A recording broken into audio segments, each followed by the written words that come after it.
Bismillahirrahmanirrahim. Assalamualaikum warahmatullahi wabarakatuh. Waalaikumsalam warahmatullahi Bismillahi wabarakatuh. tawakkalna 'ala Allah, la haula wala quwwata illa billah. Asyhadu an la ilaha illallah wahdahu la syarikalah wa asyhadu anna Muhammadan abduhu wa rasuluh. Allahumma shalli ala sayyidina Muhammad wa ala sayyidina Muhammad, rabbi shrah li sadri wa yassir li amri wa hlul 'uqdatam min lisani yafqahu qawli. Ya, selamat malam, salam sejahtera untuk kita semua, sahabat dan cerdas PTBes ya, yang meluangkan waktu untuk terus mengupgrade kemampuan kita di bidang ilmu pertanian. Karena memang ilmu pertanian ini adalah ilmu yang dinamis ya.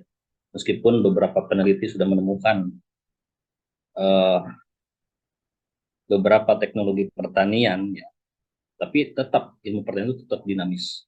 Bahkan negara-negara maju sekarang sudah menggunakan teknologi gadget ya, 4.0 ini di dalam melaksanakan budaya pertanian itu sudah mengarah kepada uh, teknologi ya, teknologi chip yang dipasang di daun, kemudian uh, dihubungkan dengan monitor ya. Nanti ada informasi yang menyampaikan, oh ini kekurangan unsur hara makro sekunder atau hara mikro, nanti ketahuan berapa dosisnya, baru dibikin sedemikian rupa nutrisi, kemudian uh, dari indikator tersebut kemudian uh, langsung diaplikasikan ya. Nah ini sudah apa namanya, sudah digunakan oleh negara-negara maju. Nah tapi tidak perlu kecil hati ya, Indonesia ini memang negara agraris dari segi kemampuan teknologi ya. Memang kalau kita simpulkan termasuk lambat ya, termasuk lambat karena memang Indonesia ini dari tahun 70-an ya, awal revolusi bergulir di Indonesia sampai sekarang yang memang dibuat seperti ini ya. Jadi banyak lulusan dari sekolah pertanian ya, sekolah tinggi pertanian, tapi mohon maaf belum bisa memberikan apa-apa untuk kemajuan pertanian di Indonesia ini. Jadi hanya bersifat ya temporer saja. Bahkan di Indonesia ini siapapun yang bisa mampu menciptakan sesuatu ya, yang bisa katakanlah mempercepat umur panen ya, kemudian membuat varietas-varietas benih padi yang punya potensi di atas 10 ton, ini malah dipermasalahkan. Nah, maka dari itu di sini kita mengajak dari tim konsultan Bespangan mengajak, ayo kita tetap produktif ya. Bagaimana caranya kita terus mengedukasi para petani. Karena hakikatnya petani ini adalah pekerjaan yang sangat mulia. Dalam Al-Quran sering saya sampaikan bahwa memang tugas ya petani ini yaitu untuk menyediakan pangan aktual untuk kebutuhan hajat ya, bukan manusia saja, secara spesifiknya untuk masyarakat Indonesia. Nah maka dari itu kita sebagai mitra PTBes ya betul-betul sadar ya, kita bukan petani kebanyakan, tapi di sini ada eh, boleh kita sisipkan sebagai praktisi pertanian atau sebagai pengusaha taninya ya. Nah disinilah kita punya eh, kewajiban ya, bagaimana caranya terus mendampingi para petani. Intinya jangan sampai petani ini ya ketika petani melaksanakan budaya pertanian, ujung-ujungnya malah yang didapatkan malah jong, tidak ada hasilnya sama sekali, padahal hasilnya bagus gitu kan. Karena di Indonesia ini harga panen dan pasca panen ini tidak bisa diprediksi ya. Mohon maaf, termasuk pemerintah pun belum ya mengawasi harga-harga pasca panen, terutama komoditas tanaman pangan, palawija, horti, perkebunan dan kehutanan. Nah, maka dari itu PTBes di sini mengambil langkah bagaimana caranya supaya petani ingin untung, maka PTBes membuat sarana pertanian yang jika digunakan oleh para petani, maka petani akan diuntungkan di awal karena biayanya murah. Ya, seperti amanah dari owner PTBes menyampaikan, berikan kesempatan yang sama ya buat para petani supaya menjadi mitra untuk mendapatkan diskon produk dan apresiasi dari perusahaan juga. Materi yang saya sampaikan di sore hari akan saya sampaikan juga sekarang. Ya, jadi intinya beberapa ilmuwan ya para pakar pertanian di Amerika Serikat ya, kenapa dijadikan patokan, karena di Amerika Serikat ini adalah negara yang paling maju salah satunya di bidang ilmu pertanian. Ini beberapa senior di sana menyampaikan umur pertanian di muka bumi ini tidak lebih dari 60 tahun lagi kalau ini masih terjadi seperti ini. Nah kenapa bisa terjadi seperti ini? Karena sudah terjadi kerusakan, degradasi, kerusakan lahan atau hilangnya unsur hara dalam tanah. Kenapa bisa terjadi seperti itu? Karena memang apa yang dipanen oleh para petani tidak sebanding dengan apa yang dikembalikan ke dalam tanah. Itulah yang disebut dengan soil degradation atau soil nutrient depletion, menyusutnya unsur hara dalam tanah. Ya wajar kalau menurut saya ya mempelajari pertanian, wajar orang menyampaikan seperti ini, wajar. Kenapa bisa terjadi seperti ini? Karena apa yang dipanen oleh para petani kemudian dikonsumsi oleh masyarakat luas itu tidak sebanding dengan apa yang dikembalikan ke tanah. Apa buktinya? Nah, ini sebagai gambar ya yang diambil dari salah satu guru dosen saya ya. Beliau formulator pupuk hebat juga. Beliau sering menyampaikan analogi seperti ini ya. Jadi apa yang dipanen selama ini ya, apa yang dipanen oleh petani selama ini salah satunya jeruk. Jeruk ini mengandung 26 unsur hara ya, 26 unsur hara. 26 unsur hara dan mineral. Tapi setelah dipanen ya, setelah dipanen ini jelas yang bisa dikembalikan oleh para petani hanya 3 unsur saja. Berarti 23 setiap kali panen jeruk itu hilang di dalam tanah. Kenapa bisa terjadi seperti itu? Ya, inilah fakta dan realita yang ada ya. Jadi, apa penyebab yang lebih mengarah kepada prediksi umur pertanian di muka bumi tidak lebih dari 60 tahun lagi? Yang pertama, pemicunya adalah ledakan penduduk. Ya, jadi populasi penduduk dunia ini ya, Bapak dan Ibu silakan di searching saja ya, sensus perhitungan ya, 23 Juli 2023 populasi penduduk dunia ini nyampe 8,05 miliar. Ya. Kemudian Indonesia sebagai negara keempat terbesar ya. Empat besar ya, negara empat besar yang apa namanya? 278 juta penduduk. Nah, jadi ini ada hubungannya dengan penyediaan pangan aktual dengan degradasi kerusakan tanah atau kehilangan unsur hara tadi. Kalau ini tidak dipenuhi, maka setiap panen itu akan hilang 23 unsur hara ini, dan ini betul-betul terjadi. Salah satunya di sentra jeruk yang ada di Garut, katakanlah terkena jeruk Garut, sekarang hanya tinggal cerita saja. Kenapa? Karena ada yang salah. Apa yang dipanen, misalkan ini tahap pertama panen. Nah, ketika ditanam lagi, belum tentu ini sama hasilnya kalau kita tidak memasukkan lagi unsur hara yang terkandung dalam jeruk ini, kita kembalikan lagi 23 plus 3 yang NPK ini, berarti total 26 kita kembalikan lagi. Nah, itu baru stabil. Jadi antara intake dan input dan output itu sama. Nah, sedangkan faktanya ini tidak sebanding. Kalau ingin tahu, kalau kita nanam ya, kalau kita nanam kacang tanah, nah kacang tanah itu uh, untuk membentuk polong ya, polong kacang tanah itu bukan dari akar, tapi ada bunga yang berwarna kuning yang namanya ginofor. Itu setelah terjadi penyerbukan dia akan memanjang dan masuk ke tanah. Itulah yang disebut dengan kacang tanah. Jadi kacang tanah itu bukan akar ya, bukan akar yang tumbuh, tapi ada bunga yang di atas permukaan tanah yang setelah terjadi penyerbukan polinasi kemudian masuk ke dalam tanah dan terjadilah kacang tanah. Kacang tanah itu akan mengambil unsur kalsium tidak sedikit karena memang kandungan daripada kulit kacang tanah ini sangat luar biasa. Maka ketika sudah ditanam kacang tanah, berikutnya jangan tanam kacang tanah lagi. Nah, itu apa penggantinya supaya kita antara yang dikonsumsi ataupun apa antara yang dipanen oleh para petani kemudian di situ jelas unsur kalsium hilang. Nah, apa yang kita berikan lagi untuk menyediakan unsur kalsium tadi? Karena pembentukan polong kacang tanah ini membutuhkan kalsium yang banyak.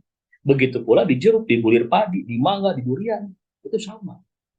Makanya terjadilah penurunan kualitas dan kuantitas hasil panen kalau kita tidak bisa mengimbangi ini semua. Inilah dasar ilmu pertanian ya. Dasar ilmu pertanian, maka kita di sini harus mengembalikan semuanya ini pada konsep pertanian yang sudah diamanahkan menurut konsep ilahiyah. Maka kita harus belajar banyak. Belajar banyak kemana? Terhadap alam. Nah, ternyata di sini ada yang namanya natural fertilizer concept. Natural fertilizer concept ini berbicara tentang ya bahwa hutan ini, alhamdulillah ya, kalau kita pelajari, jadi gunung-gunung itu isinya hutan, ya, tumbuh-tumbuhan, vegetasi, jenis-jenis tumbuhan, ya, pohon-pohon dan lain itu punya karakter tersendiri. Nah, bahkan di dalam Al-Quran, gunung itu diciptakan ya untuk sebagai tiang, ya pasak supaya tidak terjadi goncangan. Nah ini kalau di dalam gunung ya, ini hutan ini kan gunung-gunung ini isinya hutan ya, berbagai vegetasi tumbuh-tumbuhan atau pohon-pohonan tumbuh di sini. Nah pertanyaannya, siapa yang pernah memupuk hutan? Kenapa bisa subur gitu? Itu intinya pertanyaan. Natural fertilizer konsep ini atau konsep pemupukan alami kita konversi ke lahan pertanian.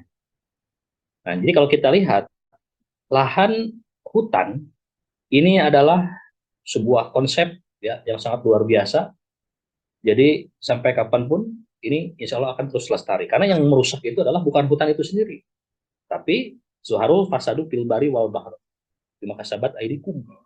Nah, di sini bercerita tentang kerusakan itu ada hubungannya dengan manusia.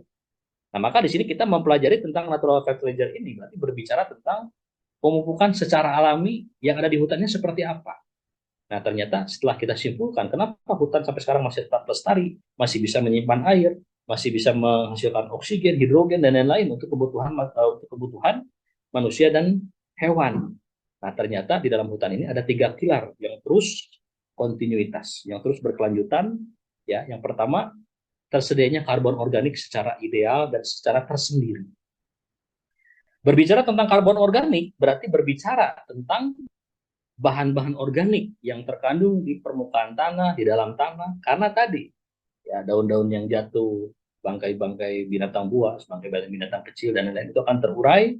Kemudian di situ akan terjadi proses ya composting, ya dekomposisi dan lain-lain, sehingga karbon organik ini memiliki fungsi. Yang pertama bisa mengikat air.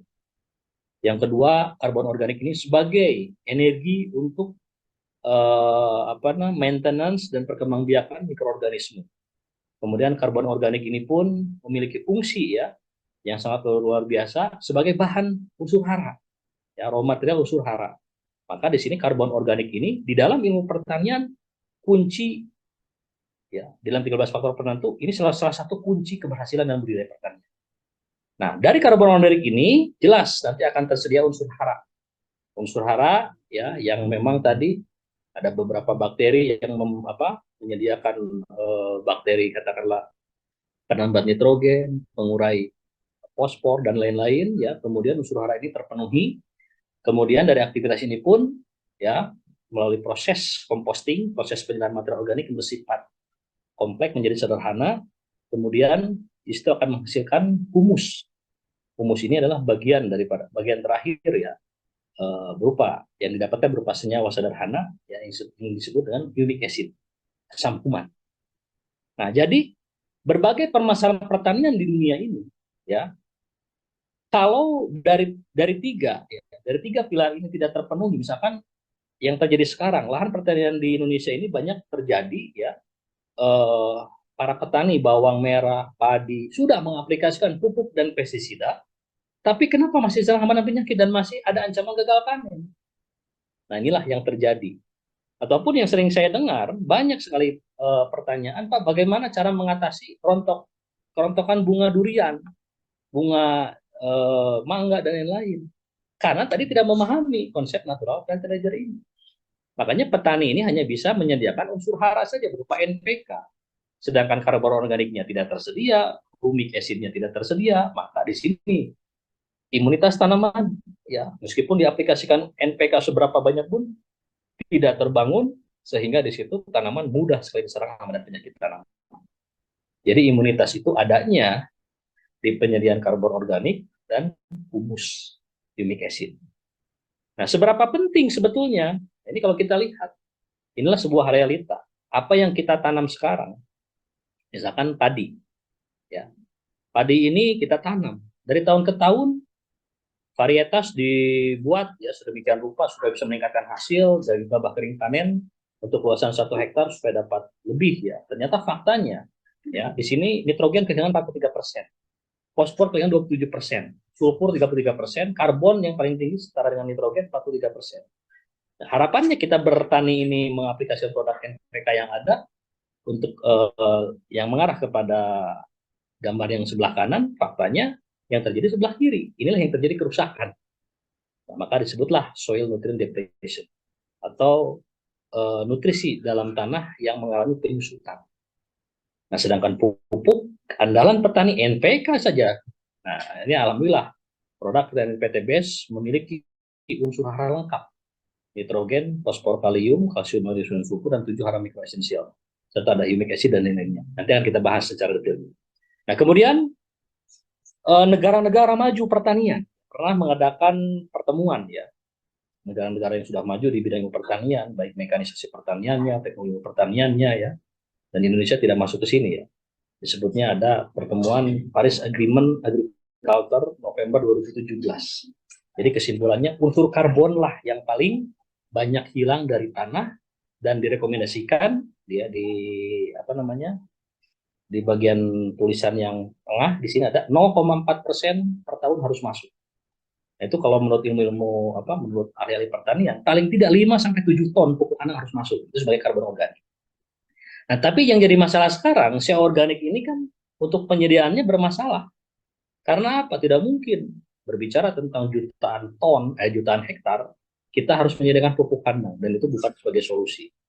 Maka di sini karbon sebagai unsur yang paling banyak hilang dari tanah ini, insya Allah kita sedang memperjuangkan PTBS sebentar lagi, insya Allah ya, mudah-mudahan dijabah akan memiliki produk pupuk yang namanya carbon villager. Jadi yang harusnya 5 sampai 6 ton atau sampai 7 ton pupuk kandang, ya cukup ini 10 kg saja untuk 1 hektar. Nah, ini sebuah perjalanan ya, bahwa karbon itu adalah ternyata unsur yang dibutuhkan untuk pembangunan berkelanjutan Indonesia ini. Setelah karbon, organik, unsur hara, dan humic acid tadi. Ya. Nah ini, maka di dalam perjalanan pembangunan pertanian berkelanjutan ini, nah sekarang kita mengarah kepada seberapa lengkapkah ya pupuk-pupuk yang dimiliki oleh PTBS? Ya alhamdulillah semuanya. Dari pertama ya, SEA organik, kemudian unsur hara dan humic acid ini sudah ada. Nah, yang SEA organik inilah carbon villager yang sedang kita perjuangkan. Karena SEA organik ini adalah raw material yang berasal dari makhluk hidup ya. Yang insya Allah SEA organik ini kita mengaplikasikan tidak ribet seperti menabur pupuk kandang demikian banyaknya untuk luasan lahan. Cukup 10 kg saja, 1 kilo untuk 1.000 meter persegi diaplikasikan, disemprot. Nah, kemudian di situ untuk energi ya, energi keberlangsungan hidup mikroorganisme dalam tanah, kemudian akan bisa menjadikan unsur hara juga di situ ya. Jadi cukup simpel. Insya Allah masih dalam perjuangan ya. Karena kalau di PTBS ini memiliki pupuk yang lengkap tadi ya, karbon villager-nya ada, unsur hara makro primer, sekunder, dan satu lagi hara mikroesensial, kemudian humic acid sudah lengkap semua, insya Allah lahan pertanian Indonesia ini ya yang diprediksi oleh para pakar pertanian di Amerika Serikat ini tidak akan terjadi. Karena faktanya semua yang menggunakan produk PTBS tanah menjadi subur semua. Ada 3 pilar yang terpenuhi, SEA organiknya, unsur haranya, dan humic acid-nya atau asam kumat. Nah, berbicara tentang sustainable agriculture development ini, saya pun menyampaikan ya. Jadi inilah sebuah visi dan misi besar bahwa PTBS sedang membela para petani kecil. Dengan cara apa? Mengingatkan para petani kalau ingin untung harus mampu menekan input pengeluaran berupa pembelian sarana pertanian yang lebih mengarah pada pupuk dan pestisida. Itu harus lebih bijaksana lagi. Karena terkadang pembelian pestisida saja petani tidak pernah menghitung. Sehingga ketika panen, biaya produksi di jauh lebih tinggi untuk pembelian dua variabel tersebut. Pas panen, harga tidak memiliki para petani, disitulah petani banyak yang rugi, bahkan banyak yang dijual aset-asetnya gara-gara tadi tidak paham. Maka konsep PEISA inilah yang kita kedepankan untuk para petani di seluruh Indonesia.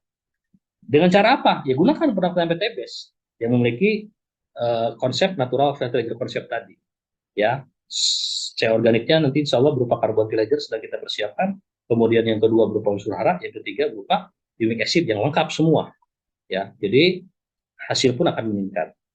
Kemudian dari program Sustainable Agriculture Development ini, tujuannya untuk menciptakan produk pangan yang baik dan menyehatkan. Ini ada perintahnya.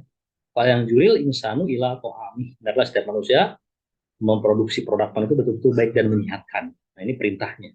Jadi Bapak dan Ibu mensupport para petani di daerahnya masing-masing untuk menciptakan produk pangan yang baik dan menyehatkan, tentunya minim dari penggunaan pestisida dan lain-lain, itu bagian daripada ibadah karena sudah ada perintahnya. Ya. Kemudian yang ketiga, kita sedang meningkatkan kesuburan lahan pertanian untuk generasi yang akan datang dengan produk pertanian PTBS. Maka produk pertanian PTBS ini kita harus tahu keunggulannya apa saja. Nah, inilah yang dijual kepada seluruh para petani di daerah masing-masing, bahwa PTBS memiliki produk yang memiliki keunggulan yang tidak dimiliki oleh perusahaan manapun, yaitu yang pertama, produknya ramah lingkungan. Ketika kita menyampaikan produk ramah lingkungan, kita sudah tidak lagi menceritakan ini organik, ini anorganik, ini kimia, wah ini tidak. Tapi kalau berbicara tentang produk ramah lingkungan, berarti di dalamnya ini sudah tidak termasuk ada organiknya. Cuma kita tidak pernah tidak pernah memasarkan atau memproses produk itu ini produk organik. Karena organik dan anorganik ini sebagai pro dan kontra sekarang. Karena ada kepentingan tadi untuk berbisnis. Nah, terkadang ada cerita juga, mungkin Bapak dan Ibu pernah ya mendengar ya apa yang saya sampaikan ya. Ada yang membawa produk BSR salah satunya. Nah, BSR ini mau dipromosikan ke salah satu pemilik kebun sawit. Belum apa-apa, sudah ditanya, ini produk organik bukan? Kan bingung, sebut organik nanti gimana? Sebut tidak organik bagaimana? Maka ternyata faktanya yang punya kebun sawit tersebut pernah kecewa terhadap pupuk organik. Karena tadi ada hasil tidak sesuai ekspektasi. Mungkin dari penyampaiannya terlalu overclaim, sehingga kaidah-kaidah ilmu pertanian itu tidak terpenuhi, sehingga kecewa terhadap produk organik. Akhirnya bingung. Maka bagi para mitra yang sudah saya bekali mengikuti program training ini, sampaikan saja, produk kami adalah produk ramah lingkungan. Udah jawabnya gitu aja. Karena tadi, kalau misalkan tadi ya, ketika kita datang menyampaikan mau mempromosikan produk BSR, kemudian ditanya produk organik atau bukan gitu kan. Nah, jadi bingung jawabnya harus bagaimana. Nah, maka tadi yang saya sampaikan, yang bersangkutan sudah kecewa dengan produk organik. Nah, sehingga bingung mau menyampaikan apa. Maka sampaikanlah bahwa ini adalah produk ramah lingkungan yang dalamnya ada teknologi tepat guna untuk menciptakan produk yang baik dan menyenangkan. Ya, tidak usah diperpanjang lagi. Nah, kalau Bapak ingin ada efisiensi biaya, bisa meningkatkan hasil, ya, kemudian mempunyai praktis, silakan gunakan. Dan alhamdulillah di PTBS ini adalah produk pertanian penyumbang omset terbesar dari 4 item yang ada. Produk pertanian penyumbang omset terbesar 86% lebih setiap bulannya. Dan Bapak harus coba produk ini. Nah, jadi di sini kita tidak lagi menceritakan tentang organik atau anorganik. Nah, kemudian pastikan jika kita mau menyampaikan kepada para petani bahwa petani kalau ingin untung, maka gunakanlah produk pertanian PTBS, karena produk pertanian PTBS ini ada efisiensi biaya. Ya, adanya efisiensi biaya. Kalau digunakan oleh para petani, maka akan ada penghematan biaya. Kenapa bisa ada penghemat biaya? Karena biayanya murah. Nah, mahal dan murah harus ada pembandingnya. Maka dari tim konsultan best farming, Bapak dan Ibu, jangan pernah berjualan di harga end user. Harga end user itu adalah harga konsekuensi bagi para petani yang tidak mau menjadi mitra. Wah, saya tidak mau menjadi mitra, saya nggak mau ikutin sistem segini, saya mau menjual membeli saja langsung harga end user 250.000, ya silahkan kalau begitu. Itu kan berarti pilihan. Adanya harga kemitraan tujuannya untuk apa? Supaya diskon produk dan para petani pun mendapatkan apresiasi yang sama atau peluang yang sama dengan mitra yang lain untuk mendapatkan apresiasi yang sama dari perusahaan. Ya, bisa jadi petani puluh-puluh tahun ya bertani tidak dapat apa-apa, cuma dapat capeknya doang. Ternyata setelah diperkenalkan produk PTBS, kemudian diaplikasikan hasilnya dahsyat, kemudian memberikan informasi kepada yang lain. Ternyata apa yang sudah dikeluarkan itu ya dikembalikan lagi ya dengan cara berbisnis di PTBS. Itu bisa jadi terjadi. Seperti saya pernah merasakan itu semua. Gitu ya. Nah, maka dari itu efisiensi biaya ini harus kita pahamkan kepada seluruh para petani. Ya, kalau Bapak ingin untung, maka Bapak harus menekan biaya pengeluaran. Gunakan produk pertanian PTBS. Yang ketiga, efektivitas peningkatan hasil. Dan ini sudah teruji, alhamdulillah bisa meningkatkan hasil produk pertanian kita ini. Ya, saya pastikan dari original, premium, best farm, dan fotosintesa ini, kalau dikombinasi ya dengan SOP eco farming maupun SOP best farming, itu bisa meningkatkan hasil tanpa harus membeli pupuk dari luar dan pestisida dari luar. Nah, kemudian produknya praktis. Nah, kita sepakat bahwa produk pertanian PTBS ini tidak lagi istilah fermentasi. Karena fermentasi ini sudah multitafsir, punya banyak yang salah, sehingga tidak sesuai harapan, ya, sesuai ekspektasi. Maka produk kita tetap dibuat praktis. Nanti seperti apa cara pengaplikasiannya. Kemudian biaya pembelian sarana pertanian dirubah menjadi peluang bisnis. Nah, ini keunggulan yang kelima. Nah, kemudian perlu saya sampaikan juga, dari 5 produk yang ada ini, dari 4 produk yang ada, dari original, premium, kemudian best farm, fotosintesa, ini bisa digunakan untuk tanaman pangan, palawija, hortik, kehutanan, Nah, kemudian keberadaan ekoplan protektor bagaimana, Pak? Ekoplan protektor yang selama ini kita edukasi, karena memang dulu sudah masuk ke sistem, ya ada poinnya, karena memang di PTBS ini sedang bersih-bersih, kalau ada produk yang belum ada izinnya atau on proses, itu harus dikeluarkan dari gudang, supaya PTBS betul-betul profesional, memang betul ya.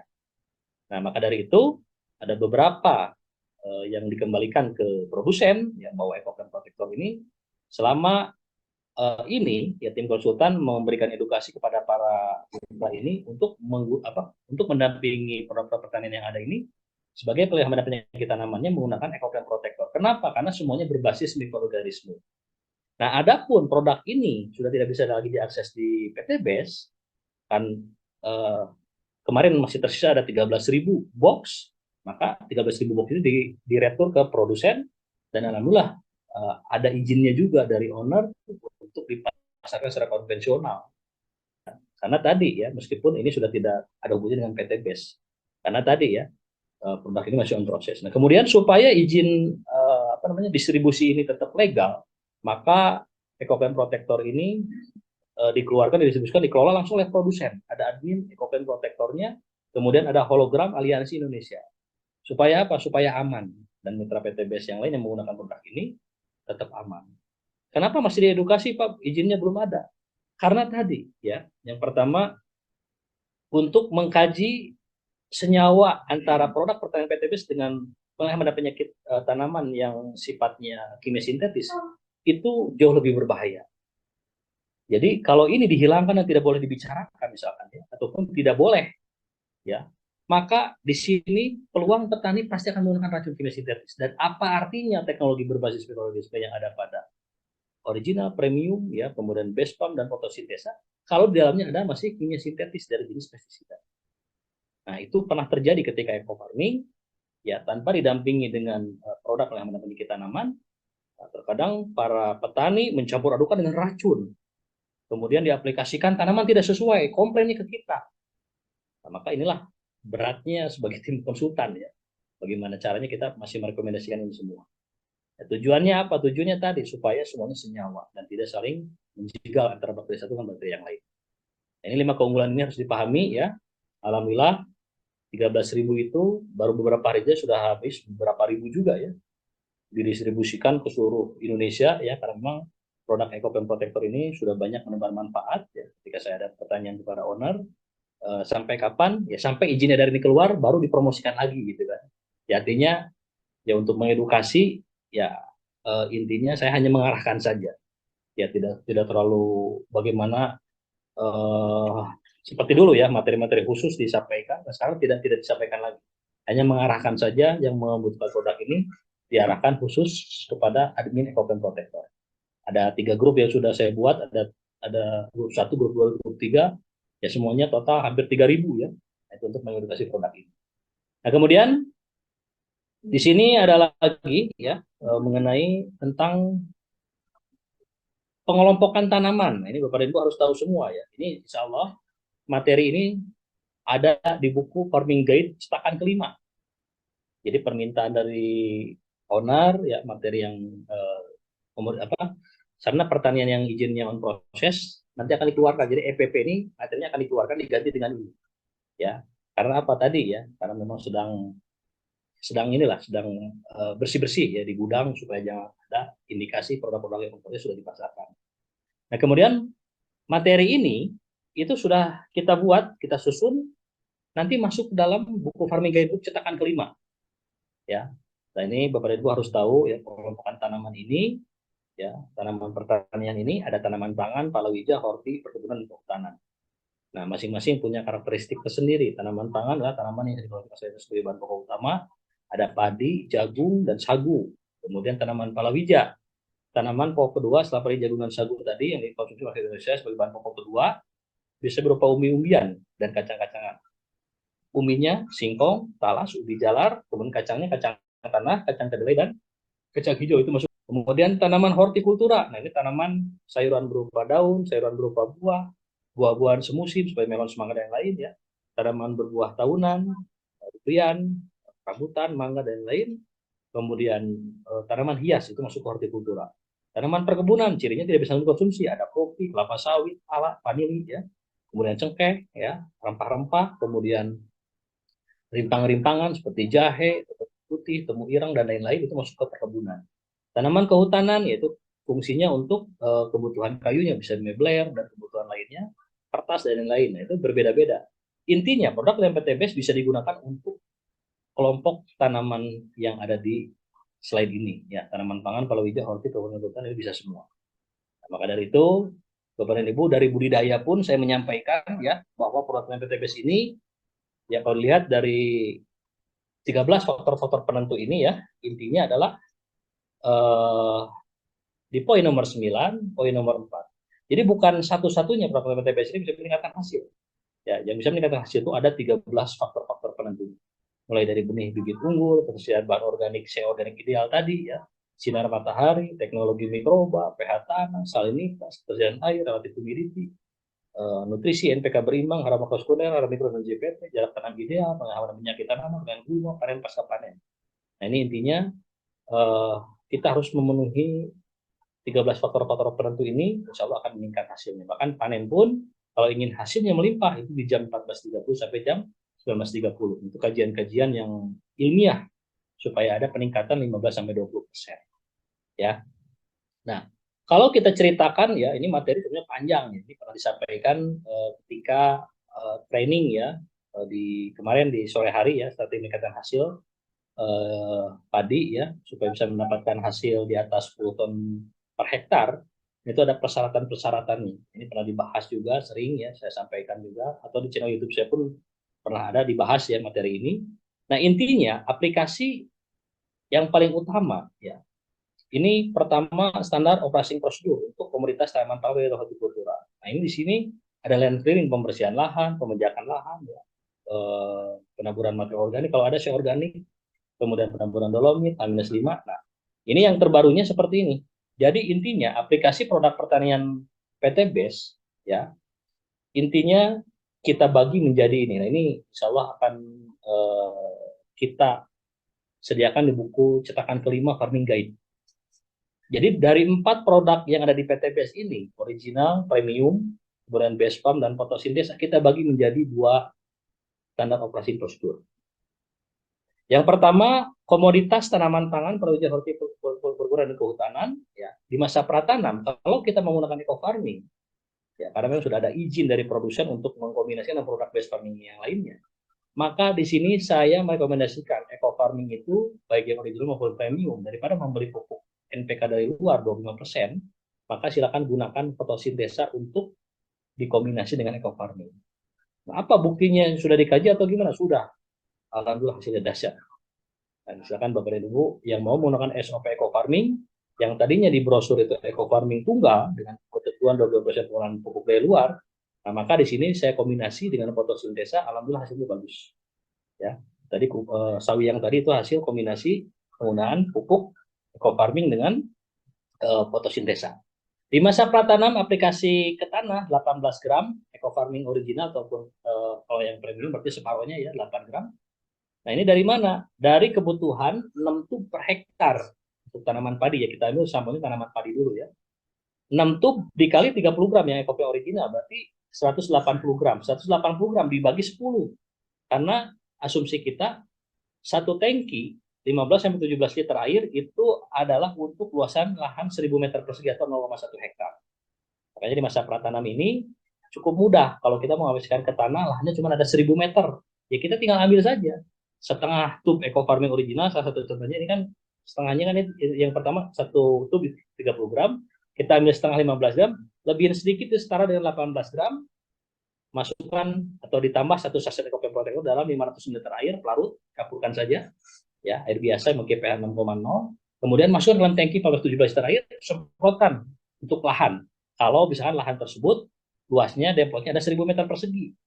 Nah, ini buku ini, ya, jauh lebih mudah untuk dipahami karena lahan pertanian yang digunakan untuk demo itu terkadang tidak ada 1 hektar. Sedangkan buku-buku dan di brosur itu rata-rata untuk 1 hektar, meskipun itu harus ada konversi. Nah, supaya ini lebih mudah, minimal depot itu 1000 meter atau 0,1 hektar. Nah, ini cara aplikasi seperti ini. Kemudian aplikasi pada tanah H-3 karena ada kombinasi EPP dengan eco farming. Ya, 3 hari setelah tanam, H-3 hari. Kemudian pasca tanam, aplikasi pada daun dibutuhkan 1 tub dibagi 10, itu namanya 1/10 tub. Jadi 1 tub kita potong, ya kita potong 3 gram saja kalau eco farming original. Kalau yang premium berarti 1,5 gram, ya karena ada 15 gram bobotnya yang premium, plus sepertiga saset fotosintesa, plus 1 saset Ecoplan Protocol, plus 14 liter air. Itu silakan buktikan. Jadi dengan SOP ini kita tidak lagi melalui pupuk dari luar. Ya, aplikasi pada daun untuk luasan 1000 meter persegi pada jam 6 sampai jam 10 pagi, ya, umur 14, 8, 42, 56. Kebutuhan produk pertanian luasan 1 hektar untuk padi, jagung, dan lain-lain, ya, yang berumur di bawah 110 hari, dibutuhkan 10 tub eco farming original ataupun premium, itu pilihan silakan, plus 10 saset fotosintesa. Nah, jadi total 20 PV saja. Nah, EcoPlan Protector-nya dibeli langsung ke produsen untuk mendampingi pengelihan penyakit tanamannya, semua produk pertanian PTBS. Jadi total 20 PV, nah 5 PV-nya atau 5 box-nya itu beli dari luar. Dan alhamdulillah infonya ya banyak sekali ya, FPP ini banyak sekali menebar manfaat untuk para petani sehingga banyak repeat ordernya. Jadi ada yang belanja sampai 20 juta, itu tidak ada poin karena memang petani ini ya intinya bagaimana caranya menciptakan produk itu betul-betul baik dan menyehatkan. Maka salah satunya adalah kuncinya adalah pengeliharan penyakit yang berbasis mikroorganisme. Nah, kemudian yang SOP based farming sebelah kanan.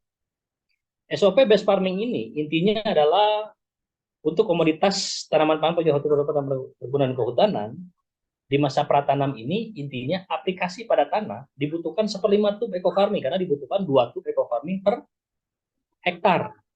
Jadi 2 tub tadi dibagi menjadi 10 tangki.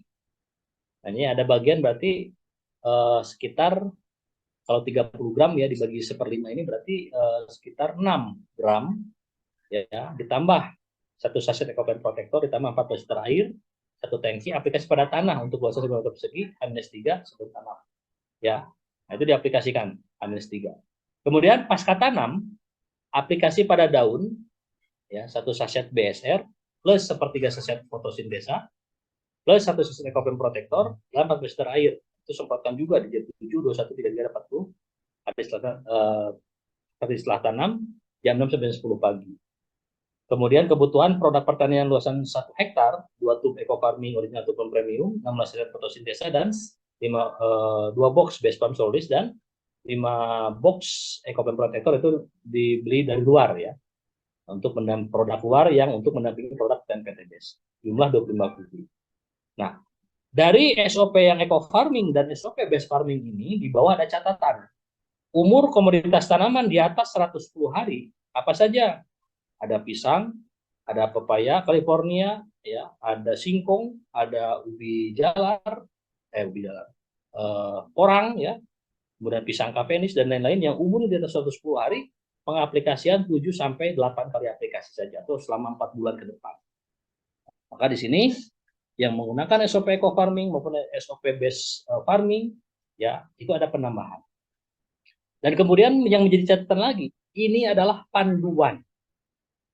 Nah, biasanya para petani ini setelah aplikasi pertama, mereka ini cukup puas.